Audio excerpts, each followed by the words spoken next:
দর্শক আমন্ত্রণ যমুনার বিশেষ আয়োজন ডক্টর অন কল অনুষ্ঠানে আপনাদের স্বাস্থ্য বিষয়ক নানা প্রশ্ন আর সেসবের তাৎক্ষণিক সমাধান নিয়ে আমাদের এই আয়োজনে থাকছেন দেশ বরেণ্য আর আধুনিক চিকিৎসা বিজ্ঞানের দক্ষ চিকিৎসকরা। এই পর্যায়ে আজ আমাদের আলোচনার বিষয় কিডনির পাথর। আলোচনার জন্য আমাদের সঙ্গে অতিথি হিসেবে আছেন ইউরোলজি বিশেষজ্ঞ ডাক্তার মোহাম্মদ মাহমুদ আলম, সহযোগী অধ্যাপক ইউরোলজি বিভাগ, মুগদা মেডিকেল কলেজ। বিশেষজ্ঞ চিকিৎসকের পরামর্শ পেতে ফোন করুন 0298240552 এই নম্বরে। আপনাদের সাথে পুরো আয়োজন জুড়ে আছে আমি ডাক্তার আবু সাইদ শিমুল। দর্শক, কিডনির পাথরের সংখ্যা কিন্তু এখন দিন দিন দেখা যাচ্ছে বেড়ে যাচ্ছে। আমাদের অনেকের পরিচিত অনেকের মধ্যেই দেখা যাচ্ছে যে এই সমস্যাটা দেখা যাচ্ছে এবং বয়সভেদে ইদানিং তরুণদের মধ্যেও কিন্তু এই রোগ দেখা যাচ্ছে অনেকেরই পেটে ব্যথা, সে এটা খেয়ালই করল না, হঠাৎ করে একদিন এত বেশি ব্যথা, পরীক্ষা করে দেখা গেল তার কিডনিতে পাথর। আসলে কিডনির পাথর কেন হয়, তা থেকে পরিত্রাণের উপায় কি, এই সব বিষয় নিয়ে আলাপ করতে আমাদের সাথে আছেন ডাক্তার মাহমুদ আলম। আপনাকে স্বাগত আমাদের অনুষ্ঠানে। ধন্যবাদ আপনাকে। আসলে প্রথমেই যেটা সকলেই জানতে চায় যে আসলে কিডনিতে আসলে পাথর হয় কেন? জি, অনেক ধন্যবাদ। এটা একটা গুরুত্বপূর্ণ প্রশ্ন। কিডনি হচ্ছে আমাদের এক্সক্রিটরি অর্গান। আমাদের শরীরে যত বর্জ্য পদার্থ রয়েছে সেটা বের করবে। দেখা যায় যে বর্জ্য পদার্থের সাথে আমাদের কিডনির কাজ হচ্ছে আমাদের কিছু মিনারেলসও সে বের করে, যেমন ক্যালসিয়াম, অক্সালেট, ইউরিক অ্যাসিড। কোনো কারণে যদি ছাঁকুনির মধ্যে এদের ঘনত্ব বেড়ে যায়, ক্যালসিয়াম, অক্সালেট, ইউরিক অ্যাসিড, এটা কি কারণে হতে পারে? যে কনসেন্ট্রেশনটা বাড়তে পারে, আপনি পানি কম খেলেন, অথবা এইসব মিনারেলস যেসব ফুডে আছে সেসব খাবারগুলো বেশি খেলেন, যেমন আপনি গরুর মাংস খেলেন, ঠিক আছে, বা ইউরিক অ্যাসিড কন্টেনিং খাবার খেলেন। এই ঘনত্বটা বেড়ে গেলে দেখা যায় যে তখন সে তার এক্সক্রিট করতে পারে না, তারা একটা আরেকটার সাথে যুক্ত হয়ে দানা বাঁধে। এই এক দানা আবার আরেক দানার সাথে মিলে একটা বড় পাথর তৈরি করে। আচ্ছা, এটা আসলে কতটুকু কমন? অনেকের যারা যারা পরিবারে হয়নি তারা মনে করতে পারে যে না, আসলে কিডনির পাথর তো খুব একটা দেখা যায় না। বিশ্ব প্রেক্ষাপটে বা বাংলাদেশের কোনো পরিসংখ্যান আছে কি? অবশ্যই এটা দেখা গিয়েছে যে সারা ওয়ার্ল্ডে এটার প্রিভিলেন্স রেট 3 থেকে 15%। আমাদের দেশে এটা বলা হতো যে সাউথ এশিয়ান রিজনে এটা 5%, কিন্তু আমরা যেটা দেখেছি আমাদের অনেকে এখন মিডল ইস্টে গিয়ে কাজ করছে। এই মিডল ইস্টের কিছু এনভায়রনমেন্ট, ওয়াটারের জন্য এই মিডল ইস্টের সব রোগীগুলো কিন্তু যখন পাথর হচ্ছে, তো এরা কিন্তু সবার আমাদের দেশে এসে ট্রিটমেন্ট নিচ্ছে। সেই ক্ষেত্রে আমার মনে হয় যে আমাদের দেশে প্রিভিলেন্স রেট প্রায় 7%। প্রায় 7%। অর্থাৎ পৃথিবীর যে রেট 3%, তার চেয়ে আসলে আমাদের দেশের প্রিভিলেন্সটা আরেকটু বেশি। আচ্ছা, এটা আসলে একটা তো আপনি বললেন যে প্রক্রিয়াজাত, মানে কি কারণে হয়, মেকানিজম বললেন, আসলে কাদের হওয়ার সম্ভাবনাটা বেশি হয়? সম্ভাবনা বেশি হয়, এটা হচ্ছে একটা মেটাবলিক ডিসঅর্ডার, এবং এটা দেখা যাচ্ছে যে মানে জেনেটিক, বংশগত একটা ব্যাপার আছে। যেমন আমার বাবার পাথর হয়েছে বা আমার মার পাথর হয়েছে, আমার পাথর হওয়ার সম্ভাবনা বেশি। এছাড়াও কিছু লাইফস্টাইল, যেমন ধরেন আমি পানি কম খাচ্ছি অথবা আমি রেড মিট বেশি খাচ্ছি, আমার পাথর হওয়ার সম্ভাবনা বেশি হবে। আচ্ছা, আর ধরেন যাদের প্রেশার, ডায়াবেটিস হিসেবে সাথে খুব একটা, অবশ্যই ডায়াবেটিসের সাথে এটা সম্পর্কযুক্ত, তারপর ওবেসিটির সাথে সম্পর্কযুক্ত। দেখা গেছে যে ওবেস পারসন যারা, তাদের পাথর বেশি হচ্ছে। যারা ডায়াবেটিক, আনকন্ট্রোল ডায়াবেটিসে অনেক দিন ধরে ভুগছেন, তাদের পাথর হওয়ার সম্ভাবনা বেশি। এবং যারা প্রস্রাবের ইনফেকশন নিয়ে ভুগছেন, তাদেরও পাথর হওয়ার সম্ভাবনা বেশি থাকে। আচ্ছা, লাইফস্টাইলের সাথে সম্পর্কিত আছে, অর্থাৎ যারা ধরেন বসে কাজ করেন বা যারা এদের কি কোনো এরকম কোনো স্টাডি আছে কিনা? বেসিক্যালি যেটা হচ্ছে আমি ফ্লুইড ইনটেক কেমন করব সেটার উপর ডিপেন্ড করে। আমরা বলি একটা মানুষ অন্তত সারাদিনে অপটিমাম পানি খাবে। এই অপটিমাম পানির পরিমাণটা কত? এটা হচ্ছে 2 লিটার। আচ্ছা, অর্থাৎ যাদের অনেকে দেখা যাচ্ছে কিডনির সমস্যা রয়েছে, তাদের ক্ষেত্রে তো চিকিৎসক বলবেনই আসলে সাধারণ মানুষের ক্ষেত্রে অপটিমাম হচ্ছে 2 লিটার সে পানি খাবে। এখন যে রেনাল ফেলিওরের পেশেন্ট, সে তো পানি কম খাবে। আবার এখানে একটা ব্যাপার হচ্ছে, যার একবার কিডনির পাথর হয়েছে সে কিন্তু এই 2 লিটারের চেয়ে বেশি পানি খাবে, সে খাবে অন্তত 3 লিটার। আচ্ছা আচ্ছা, এটা খুবই আসলে গুরুত্বপূর্ণ একটা বিষয় বললেন। অর্থাৎ পানি অনেকগুলো কারণ তো রয়েছে যেগুলো আমরা বলি যে মডিফাই করতে পারবো বা মেনে চলতে পারবো। তার মধ্যে একটা বড় বিষয় হচ্ছে যেমন কি আমার মা বাবার যদি পাথর হয়ে থাকে সেটা তো আমি আসলে বদলাতে পারবো না, কিন্তু যেটা আসলে বদলানো সম্ভব বা নিজের চেষ্টায় আসলে উন্নতি করা সম্ভব সেটা হচ্ছে আমরা যদি একটু পানি খাই আর মোটা হওয়া যেটা বলে ওবেসিটি, সেটার দিকে আমরা যদি একটু খেয়াল রাখি। আসলে কিডনি পাথর হওয়ার লক্ষণগুলো যদি একটু বলতেন, কি কি লক্ষণ দেখা যায়? বেসিক্যালি ম্যাক্সিমাম সময় কিডনির পাথর কিন্তু আননোটিস থাকে। আমি আপনাকে বলি এই কিডনির পাথরটা আমরা কখন, পাথরের ব্যথাটা আমরা কখন অনুভূত হয়। আপনি পুরো কিডনিকে যদি আপনি একটা ঘর হিসাবে তুলনা করেন, এই ঘরের 3টা তালা আছে, প্রথম তালা, দ্বিতীয় তালা, তৃতীয় তালা, এবং এই ঘরের বের হওয়ার পথ হচ্ছে দ্বিতীয় তলা থেকে। এটাকে আমরা বলি আপার ক্যালিক্স, মিডল ক্যালিক্স এবং লোয়ার ক্যালিক্স। লোয়ার ক্যালিক্সে যদি কোনো পাথর থাকে এবং আমার বের হওয়ার পথে কোনো অবস্ট্রাকশন তৈরি না করে, সেই পাথর কখনোই সিমটম তৈরি করবে না, কখনোই সিমটম, সে তো নিচে বসে আছে। আচ্ছা, এই পাথরটা যদি বের হয়ে প্রস্রাব বের হওয়ার রাস্তায় গিয়ে আটকিয়ে থাকে, তখন যখন প্রস্রাব আর বের হতে পারছে না, তখনই কিন্তু আমরা তীব্র ব্যথা অনুভব করি। কাজে সিমটমটা তখনই তৈরি হয় যখন এই পাথরটা কোনো অবস্ট্রাকশন তৈরি করে। আমাদের প্রথমে হচ্ছে কিডনি, তারপর হচ্ছে আমাদের কিডনি নালী, তারপর হচ্ছে আমাদের মূত্রথলি, তারপরে হচ্ছে আমাদের মূত্রনালী। এই যে কোনো জায়গায় যখন পাথর গিয়ে আটকাবে তখনই আমরা শুধু সিমটম অনুভব করব। ইউজুয়ালি এই সিমটমটা আমাদের পিছনে পাঁজরের হাড়ের নিচে অনুভূত হয়। এটা সামনে, কখনো কখনো সামনের দিকে যায়, কুচকির দিকে যায়, ঠিক আছে, নিচের দিকে চলে যায় ব্যথার অনুভূতিটা। কখনো কখনো আরও সামনের দিকে অনুভূত হয়। এই ব্যথার সাথে দেখা যায় এত তীব্র ব্যথা, বলা হয় যে বাচ্চা প্রসবের ব্যথা যেরকম তার চেয়েও তীব্র এই ব্যথাটা হয়। এবং এই ব্যথার সাথে, ব্যথার জন্য ভমিটিং হয় এবং অনেকের জ্বর চলে আসে, এবং ম্যাক্সিমাম ক্ষেত্রে রোগী হাসপাতালের সাহায্য নিতে বাধ্য হয়। অর্থাৎ ব্যথাটা এত তীব্র হচ্ছে তাকে বেশিরভাগ ক্ষেত্রে হাসপাতালে নিয়ে যেতে হয়। আচ্ছা, এই যে আপনি বললেন যে একটা তো লক্ষণগুলি বললেন, কি কি আসলে পরীক্ষা নিরীক্ষার মাধ্যমে আসলে এটা শনাক্ত? হাসপাতালে গেলে আমরা ইমার্জেন্সি কি করি, আমরা ইমার্জেন্সি যেটা করি, আমরা একটা এক্স-রে করি, আমরা একটা ইউরিনের রুটিন পরীক্ষা করি, এবং আমরা একটা আল্ট্রাসাউন্ড করি। এবং ম্যাক্সিমাম ক্ষেত্রে একটা ইউজুয়ালি আল্ট্রাসাউন্ডে কিডনির পাথর ধরা পড়ে কম। ম্যাক্সিমাম ক্ষেত্রে 80% ক্ষেত্রে কিডনির পাথর একটা প্লেন এক্স-রে, কিডনি রিজনের একটা প্লেন এক্স-রেতে ম্যাক্সিমাম 80% পাথর ধরা পড়ে। যেসব পাথর এক্স-রেতে ধরা পড়ে না তাদেরকে আমরা বলি রেডিওলুসেন্ট স্টোন। এদের জন্য কিন্তু আমাদের একটা স্পেশাল পরীক্ষা করতে হয়। স্পেশাল পরীক্ষা যে এটা কোথায় হয়, এটার খরচ কত, এই সব বিষয় নিয়ে আমরা আলাপ করবো একটি বিরতির পর। আচ্ছা, আজকে আমাদের আলোচনার বিষয় কিডনির পাথর, এবং আমাদের সাথে অতিথি হিসেবে আছেন ডাক্তার মাহমুদ আলম। আমরা আলাপ করছিলাম, আপনি খুব সুন্দরভাবে বলছিলেন পরীক্ষার কথা, আসলে বলছিলেন স্পেশাল একটা পরীক্ষার কথা আপনারা বলছিলেন বিরতির আগে, এটা যদি একটু বিস্তারিত বলতেন। স্পেশাল পরীক্ষা হচ্ছে দুইটি। ইউজুয়ালি যেসব পাথর আমাদের এক্স-রেতে না আসলো তাদের জন্য আমরা নন কন্ট্রাস্ট সিটি স্ক্যান করি, CT scan of KUB region, kidney রিজনের একটা নন কন্ট্রাস্ট সিটি স্ক্যান করি। দেখা যায় যেসব পাথর রেডিওলুসেন্ট তাদের 100% এই পরীক্ষার মাধ্যমে আমরা ডায়াগনোসিস করতে পারি। যদি বলতেন দর্শকদের রেডিওলুসেন্ট বিষয়টা আসলে কি? রেডিওলুসেন্ট আসলে এটা বলা হয়েছে ইউজুয়ালি আমাদের পরীক্ষার, আমাদের যে কোনো গ্রামেগঞ্জে পরীক্ষার একটা মাধ্যম হচ্ছে এক্স-রে করা, খুব মানে কমন এবং ইজি। দেখা যাচ্ছে যে অনেক স্টোন এই এক্স-রেতে আসছে না, কিন্তু স্টোন কিন্তু আছে। তাকে ভালোভাবে ধরার জন্য আরো উন্নত যে পরীক্ষাটা, সেটাই হচ্ছে যেই পাথরের জন্য করতে হয়। দেখা যাচ্ছে সে এক্স-রেতে নাই কিন্তু সিটি স্ক্যানে আছে এবং আসলেই তার অবস্থান আছে। আচ্ছা, যারা এক্স-রেতে যেসব পাথরগুলো দেখা যাচ্ছে না তাদেরকে আমরা রেডিওলুসেন্ট স্টোন বলি। কিছু যেসব পাথরের, যেমন ইউরিক অ্যাসিডের যে পাথরগুলো আছে সেগুলো সাধারণত এক্স-রেতে আসে না, সিটি স্ক্যানে আসে। ইউরিক অ্যাসিড স্টোন একটা রেডিওলুসেন্ট। এই যে পরীক্ষার, এটা কি আসলে আমাদের সরকারি হাসপাতালগুলো থেকে আমাদের ম্যাক্সিমাম বিভাগীয় হাসপাতালে এই সিটি স্ক্যানের সুবিধা রয়েছে। এছাড়াও যদি সিটি স্ক্যান যদি আমাদের অ্যাভেলেবেল না হয়, এক্স-রের মাধ্যমে আমরা একটা স্পেশাল পরীক্ষা করি যেটাকে বলে ইন্ট্রাভেনাস ইউরোগ্রাফি। সেটার মাধ্যমে আমরা পাথরটা দেখা না গেলেও পাথরটা কোথায় আছে সেটা আমরা অনুমান করতে পারি। এটা একটা বিকল্প ব্যবস্থা। এটা আমরা তো লক্ষণগুলি সম্পর্কে জানলাম, আপনার পরীক্ষা সম্পর্কে, এটা আসলে চিকিৎসা পদ্ধতি কি? Very good. চিকিৎসা পদ্ধতি আপনি দেখেন যে কিডনি কিন্তু বেশ কয়েকটা পার্ট নিয়ে আছে। জি। প্রথমে হচ্ছে কিডনি, পাথর কিডনিতে হতে পারে।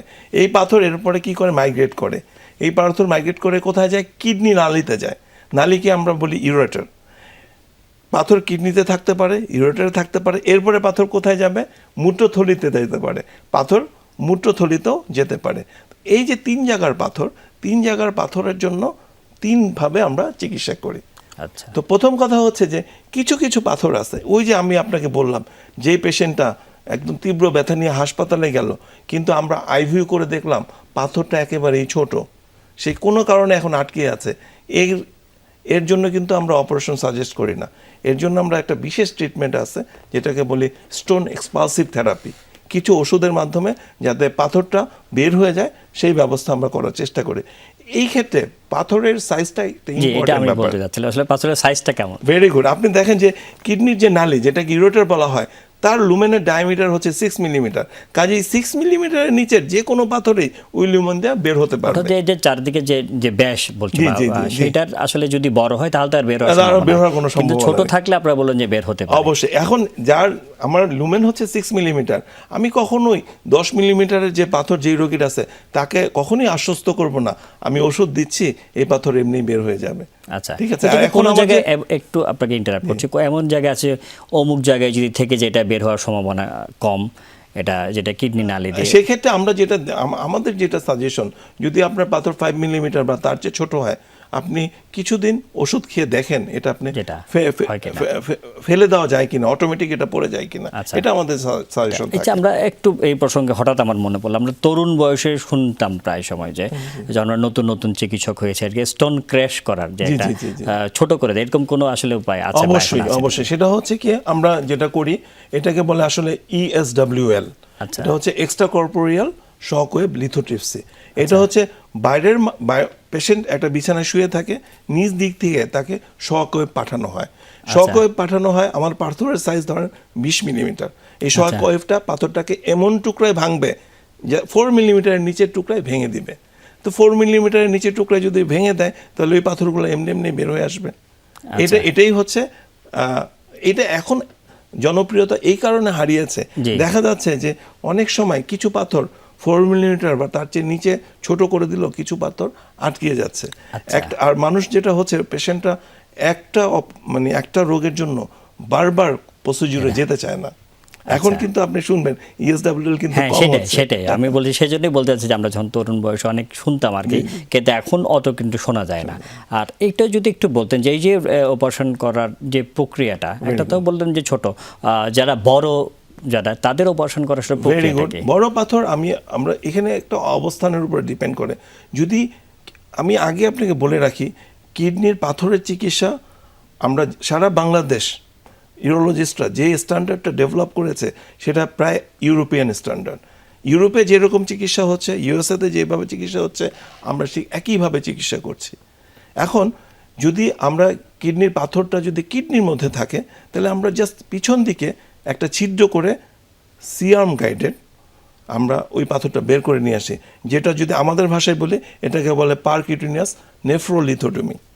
জাস্ট আমরা সিআর্ম গাইডেড আমরা কিডনির যেখানে পাথরটা আছে সেই পর্যন্ত ছিদ্র করে, সেই ছিদ্রটাকে আস্তে আস্তে বড় করে এবং পাথরটাকে লেজার দিয়ে ভেঙে গুঁড়ো করে আমরা বের করে নিয়ে আসি। আচ্ছা, এই যে অপারেশনের কথা বললেন, জি, এই অপারেশনের আসলে কোনো জটিলতা আছে কিনা, বা এই অপারেশনগুলি করলে কতদিন পর্যন্ত হাসপাতালে থাকতে হবে, এই অপারেশন সংক্রান্ত সকল বিষয়ে আমরা আলাপ করবো একটি বিরতির পর। জি জি। আপনি খুব সুন্দরভাবে বলছিলেন যে অপারেশনের বিভিন্ন পদ্ধতির কথা। আমরা যেটা আলোচনাটা আমরা শুরু করেছিলাম অপারেশন নিয়ে, কিডনির নালীতে যদি পাথর হয় তখন কি করণীয়, এবং মূত্রথলিতে যদি পাথর হয় তখন কি করণীয়? অনেক ধন্যবাদ আপনাকে। আমি আসলে এটাই বলতে চাচ্ছিলাম। জি। কিডনির নালীর পাথরগুলো ইউজুয়ালি ছোট হয়, এবং এটা আমরা কিডনির নালীর পাথর তখনই ট্রিটমেন্ট করি যেটা 6 মিলিমিটার যদি বড় হয়, অথবা এটা যদি আটকিয়ে যায়। এই ক্ষেত্রে আমরা যেটা করি, এখানে কোনো কাটা ছেঁড়ার কিছু নেই। আমরা প্রস্রাবের রাস্তা দিয়ে আমাদের একটা মেশিন আছে, এন্ডোস্কোপ, যেটাকে আমরা বলি ইউরোটোস্কোপ। প্রস্রাবের রাস্তা দিয়ে প্রথমে মূত্রথলিতে ঢুকে তারপরে কিডনির নালীতে ঢুকি। নালীতে গিয়ে পাথর পর্যন্ত গিয়ে আমরা একটা বিশেষ মেশিনের সাহায্যে পাথরটাকে গুঁড়ো করে ফেলি এবং পাথরটা বের করে নিয়ে আসি। এবং আপনি অবাক হবেন যে আপনি আজকে রাতে অপারেশন করলাম, আপনি কালকে বাড়ি চলে যেতে পারবেন। আচ্ছা, আর হচ্ছে একই রকম ভাবে মূত্রথলিতে যদি হয় তাহলে আমরা ওটাও একটা স্পেশাল এন্ডোস্কোপ, যেটা আমরা প্রস্রাবের রাস্তা দিয়ে মূত্রথলিতে ঢুকে পাথরটাকে গুঁড়ো করি এবং বের করে নিয়ে আসি, যেটাকে বলা হয় সিস্টোলিথোপেক্সি। আচ্ছা, এগুলি মোটামুটি কি বাংলাদেশের সব জায়গাতে অ্যাভেলেবেল আছে এই ধরনের? আমাদের অবশ্যই মানে এক সময় এটা ছিল খুব ঢাকার কয়েকটা লিমিটেড জায়গায় হতো, যেমন ঢাকা মেডিকেল বা আমাদের ন্যাশনাল ইনস্টিটিউটে হতো। এখন বিভাগীয় সবগুলো শহরে যে মেডিকেল কলেজগুলো আছে সেখানেও হয়, জেলা শহরের মেডিকেল কলেজগুলোতেও কিছু কিছু ক্ষেত্রে হয়, এবং আপনি মানে জেলা শহরে যারা প্রাইভেট ক্লিনিক যেগুলো আছে সেখানে এগুলো হচ্ছে। আচ্ছা, মুগদা মেডিকেল কলেজে মুগদা মেডিকেল কলেজে মানে কিডনির পাথর, ইউরেটারের পাথর, মূত্রথলির পাথর সবগুলো বের করার সবচেয়ে আধুনিক ব্যবস্থাটা রয়েছে। আচ্ছা, খুব সুন্দর। আমাদের এটা আশাবাদের কথা শুনলাম। একটু যদি আসলে বলতেন যে অপারেশনের পরবর্তীতে কোনো আসলে জটিলতা হয় কিনা? অপারেশনের পরে জটিলতা খুবই সামান্য। আমরা জটিলতা আসলে পাথরের জন্য না, কিডনির পাথরের যে কোনো অপারেশনের পরে আমরা একটা স্ট্যান্ড ব্যবহার করি। স্ট্যান্ড হচ্ছে একটা পাইপ যেটা কিডনি থেকে মূত্রথলি পর্যন্ত থাকে। যেহেতু এটা একটা ফরেন বডি, যখন আমরা প্রস্রাব করি, প্রস্রাবের শেষে এটা দেখা যায় যে মূত্রথলিতে একটু ইরিটেট করে, পেশেন্ট একটু জ্বালা পোড়া অনুভব করে। আচ্ছা, এটার জন্য মাঝে মাঝে প্রস্রাবের সাথে একটু রক্ত যেতে পারে। এই স্ট্যান্ডটা দেওয়া হয় পাথরের জন্য, যে রাস্তাটা যতটুকু নষ্ট হয়েছে সেটা যাতে হিল হতে পারে, গুঁড়ো কোনো পাথর যাতে থাকে সেটাও যাতে বের হয়ে যেতে পারে। এটা আবার আমরা 21 দিন থেকে 1.5 মাসের মধ্যে এটা আবার আমরা বের করে দিই। এবং এটা বের করার জন্য রোগীকে কিন্তু হাসপাতালে থাকতে হয় না। আচ্ছা, রোগী গেলে হাসপাতালে গেলে আমরা এটা বের করে দিই। আচ্ছা, এটা যদি বলতেন যাদের একবার আসলে কিডনির পাথর হয়েছে বারবার কি তাদের হওয়ার সম্ভাবনা আছে? ভেরি গুড, এটা একটা খুব ভালো কোশ্চেন, এবং এটা মানে আমার মনে হয় এটা সবচেয়ে শ্রেষ্ঠ কোশ্চেন আজকের সেশনের। কিডনি স্টোন হচ্ছে একটা রিকারেন্ট ডিজিজ। আমাদের অনেক রোগী মানে বলে আমি স্যারের কাছে করছিলাম আবার পাথর হয়েছে। আসলে স্যারের কোনো দোষ নেই। আমি এবার মানে আবার অনেকে দেশকে দোষ দেয়, বাংলাদেশ থেকে চিকিৎসা করলাম তাই পাথরটা আবার হলো, অন্য দেশে বাইরে গিয়ে করলে হয়তো হতো না। আমি আপনাকে বলি যে কিডনি এরকম রিকারেন্ট যে আপনার 5 বছরের মধ্যে এটা আরেকবার হওয়ার সম্ভাবনা 50 ভাগ, এবং 10 বছরের মধ্যে এটা আবার হওয়ার সম্ভাবনা 80 ভাগ। হোয়াইরাস যদি আপনি কিছু নিয়ম নীতি মেনে চলেন তাহলে হয়তো এই সম্ভাবনা অনেকটাই কমে যায়। খুব সুন্দর আলাপ, আমরা এই আলাপটাই করতে চাই। আসলে কি কি নিয়ম মেনে চললে আসলে কিডনির পাথর হবে না? খুব অল্প কিছু জিনিস আমি আপনাকে বলি। সেটা হচ্ছে যে আপনি আগে পানি কম খেতেন, এখন অন্তত আপনি 3 লিটার পানি, আপনার পাথর হয়েছে আজকে অপারেশন করে বাসা থেকে বের হয়েছে, হাসপাতাল থেকে বের হয়েছে, আমাদের অনুষ্ঠানের শুরুতে বলছিলেন যাদের নরমাল সাধারণ মানুষের জন্য 2 লিটার থাকলো, যাদের পাথর হয়েছে তাদের অন্তত 3 লিটার। এবং আপনি একটা মজার ব্যাপার হচ্ছে আপনি দেখবেন যে এদেরকে আমরা বলি ঘুমের আগে পানি খেয়ে নিতে, মানে তার কিডনিটা যাতে কোনো ডিহাইড্রেটেড স্টেটে না চলে যায়। আপনি ঘুমালেন 8 ঘন্টা ঘুমালেন, আপনার কিডনি ডিহাইড্রেটেড হয়ে গেল, তখন কিন্তু পাথর তৈরি হওয়ার আবার সম্ভাবনা জাগে। তাহলে আমরা কি করব, যাদের একবার পাথর হয়েছে তারা ঘুমানোর আগে 1 গ্লাস পানি খাবো, যাতে আমার 3টা-4টার দিকে আবার ঘুম ভেঙে যায়, তখন 1 গ্লাস পানি খেয়ে নেব। যাদের পাথর হয়েছে তারা প্রতিদিন লেবুর শরবত খাবেন। লেবু আমাদের পিএইচটাকে এমনভাবে মেনটেন করে, ইউরিনের পিএইচকে, যে সেখানে পাথর হতে পারে না। আপনি গরুর মাংসটা বা রেড মিটটা বাদ দেন, আপনি 6 মাস পর পর ইউরিনের পরীক্ষাটা করেন যে আপনার ইনফেকশন হলো কিনা বা আরবিসি যাচ্ছে কিনা। এই সামান্য কিছু, এই 3-4টা ব্যাপার আপনি যদি মেনটেন করেন। এমন কি আছে যে কতদিন পর পর পরীক্ষা করতে হবে? এমন আমরা বলি পাথর হওয়ার পরে অন্তত 6 মাস পর পর আপনি একটা এক্সরে করেন এবং একটা ইউরিন আরই করেন, রুটিন করেন এবং দেখান। এবং আমরা যেটা দেখেছি, যারা 6 মাস পর পর ডাক্তারের কাছে যাচ্ছে বা করছে, তাদের পাথর হওয়ার, যেহেতু তারা উপদেশটা শুনছে, তাদের পাথর হওয়ার সম্ভাবনা অনেক কমে যায়। আচ্ছা, এটা একটু যদি বলেন যে আপনি তো বললেন যে যাদের পাথর হয় একসময় তীব্র ব্যথা নিয়ে হাসপাতালে আসে, অনেক ক্ষেত্রে এমনও হতে পারে যে তীব্র ব্যথাটা কোনো ওষুধ দিয়ে আসলে চলে গেল, এরপর রোগী মনে করলো যে না আমি এখন অপারেশন, ভয় পেয়ে সে আসলে অপারেশন করলো না, সেক্ষেত্রে কি কি জটিলতা হতে পারে? সেই ক্ষেত্রে প্রথম কথা হচ্ছে যে ভয় পাওয়ার কোনোই কারণ নাই। কারণ হচ্ছে এখন অপারেশনটা অনেক মানে আগের মতো সেই কঠিন যে ব্যাপার সেগুলো সব কিছুই রিমুভ হয়ে গিয়েছে, এবং আপনি যে কোনো বড় অপারেশনে হাসপাতাল হয়তো 2 দিনের বেশি থাকতে হবে না। আর যদি কেউ ভয় পায়, আপনি দেখেন আপনি কিডনি প্রস্রাব তৈরি করছে, প্রস্রাবটা যেদিক দিয়ে বের হবে পাথরটা সেই দিকে আটকে আছে। এই কিডনিটা কি হবে? এ তো প্রস্রাব তৈরি করতেই থাকবে, তারপরে কি হবে? এই কিডনিটা প্রস্রাব তৈরি করতেছে এবং পেছনের দিকে ফুলে একটা যাবে, pressure দিবে, জি। ফুলে যাবে, এবং তার ব্যাক প্রেশারের জন্য এই কিডনির যে কর্টেক্স যেটা আছে সেটা কম্প্রেস হয়ে নষ্ট হয়ে যাবে। মানে আলটিমেটলি সেই সামান্যই একটা অপারেশনের জন্য তার এই কিডনিটা হারাতে হবে। অর্থাৎ যত দ্রুত সম্ভব হতে চিকিৎসার পদ্ধতি, বিভিন্ন ধরনের চিকিৎসা পদ্ধতি বললেন, সেই চিকিৎসা পদ্ধতি গ্রহণ করলে অবশ্যই পুরোপুরি সুস্থ এই হওয়া কারণে সম্ভব। আপনি তো নিশ্চয়ই জানেন যে যাদের কিডনি নষ্ট তারা কি দুর্বিষহ জীবন এবং জীবনযাপন কি করে। এক্সপেন্সিভ জীবন যাপন করে। তার চেয়ে কিডনি আপনাদের চিকিৎসা পদ্ধতি করলে পুরোপুরি সুস্থ হওয়া সম্ভব। আমরা অনুষ্ঠানে একদম শেষ পর্যায়ে চলে এসেছে। এতক্ষণ আমাদের সাথে থাকার জন্য আপনাকে অসংখ্য ধন্যবাদ। দর্শক, যেমনটা আসলে শুনছিলেন, কিডনি পাথর না হওয়ার জন্য আমাদের লাইফস্টাইল মডিফিকেশন কিন্তু খুবই জরুরি। বেশি করে পানি খেতে হবে এবং আমাদের ওবেসিটি অর্থাৎ আমাদের মুটিয়ে যাওয়া সেটা রোধ করতে হবে।